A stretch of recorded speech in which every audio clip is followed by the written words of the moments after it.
Hey Yummy Boomers, Chris Wexler here, and today what we're going to be discussing is how you can create video content when you don't have any help. So there are a couple ways that I'm going to cover creating video content without any help. The first way is probably the easiest, and that is using your cell phone. That front-facing camera on your cell phone becomes a very useful tool for creating video content. You can create vertical videos or you can create horizontal videos, also known as landscape. So by using your phone, you can basically hold it with your hand, or you can get one of those selfie sticks or some sort of phone camera stabilizer piece of equipment. You can do any of that and use that to videotape yourself and get yourself to the point where you've got the video content. Now remember, you need good lighting, so in some cases that means you're going to have to shoot outside so you can get that natural light. If it's nighttime, then you're going to need some kind of light to illuminate you so people can actually see you. Indoor lighting, for the most part, tends to not be bright enough for a lot of cameras. Now, because of the automatic exposure on cameras like your cell phone, it does tend to try and compensate for it, but it doesn't always do a good job. So definitely do your best to get good lighting. Now, if you're outside or you're in a noisy area, then you're going to want to get some kind of microphone for your phone. I recommend one that it connects to your clothing. It's known as a lavalier microphone. Also, sometimes it's known as a lapel. And if you clip it onto your clothing and then plug it into your phone, you're going to be it's just going to be much easier for people to hear you. So that's another piece of equipment that I recommend using to make sure for your videos. Now, let's say you want to create slightly higher quality videos than what your cell phone is capable of producing, and you want to use a nice semi-professional camera. Let's say what's known as a digital SLR, one of those big still cameras, but a still camera that also has HD or 4K video capability. If you want to do that, then you're going to need a few pieces of equipment. One, you're going to need the camera, of course. Two, you're going to need a tripod to mount the camera on, so that way you can set it up and then point it at you. This will take a little bit of time to get the setup just right, but once you have that, once you have it set up, you just go to the same place over and over again. You're definitely going to want a microphone. You can use that lavalier microphone that I talked about before, or you can get what's called a camera-mounted shotgun microphone. And what these microphones do is they are a microphone that mounts on the top of the camera, and they focus its audio forward. So whatever is in front of that microphone, that is what gets picked up. Everything on the side doesn't get picked up as easily. It will still probably be picked up. It's just not going to be picked up quite as much as what's in front of it. So a shotgun microphone would be a very good tool to use.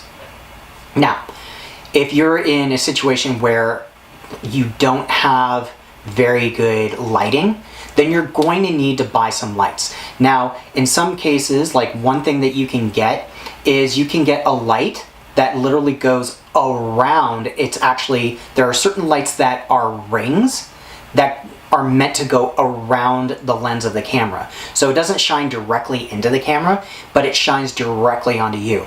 That's a very simple setup that you can use to illuminate you, but it doesn't create the best lighting that you can create. So another option is picking up some lights. You can either pick up some LED lights, which is what I recommend, and these LED lights are on a panel, are usually on a square or rectangular panel, and they can be mounted on a stand. Now, the ones that I recommend are the ones that you can do two different colors. So when you have light and you have these professional grade lighting, what you can do is one set of lights can be this, it looks white, but it's actually blue, and another set is amber. So it's on the same panel, but it's producing two different lights. These types of lights, you can either just have the blue, just have the amber, or have both. The blue will kind of create a colder look on your video, which you can adjust later in certain applications. Even within Instagram, it has certain filters that you can use to brighten up the colors a little bit.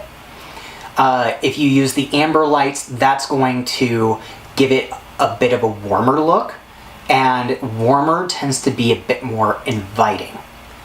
So you can choose either one, or you can run them both at the same time, and it kind of helps to balance each other out so you have a more balanced look.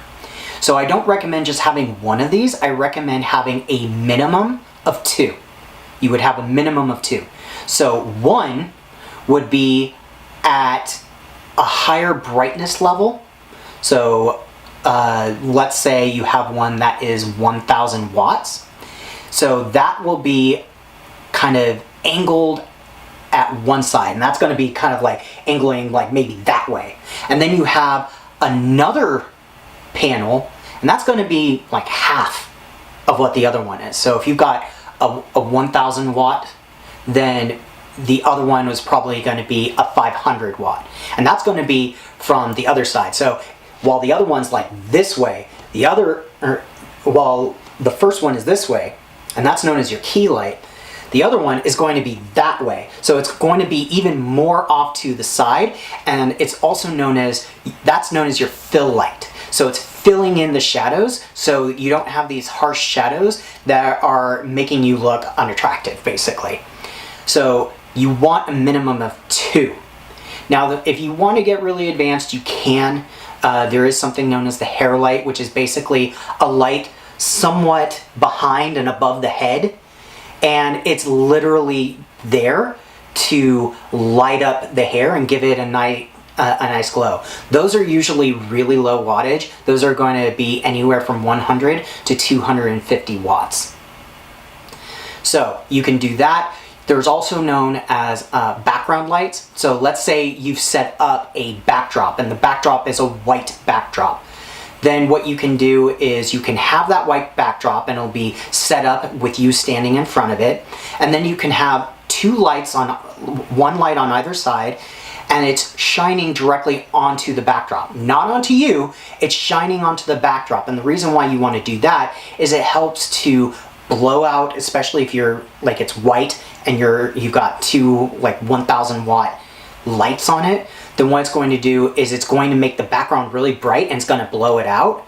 It's going to make it look like you're in this like not even a white room, you're just in this white glow, and it's going to separate you from the background. Now, if you have the background lights, you do still need the key light that I mentioned before, that like 1000 watt light, and that 500 watt light, which is your fill light to fill in the shadows. And the background light is just going to separate you from the background. So by setting this up, still have a microphone so that you can more easily pick up your sound. If you set this up, you can have it continued to be set up, have a dedicated room where you make your videos, and you can actually make it so that it's a lot easier to create your videos without any help. You just turn on the camera, step in front of it, cut out the beginning, cut out the end, and then you're set. All right, that's going to be it for creating videos when you have no help. I hope this was useful to you. Tell me what you got out of this by mentioning it in the comments below.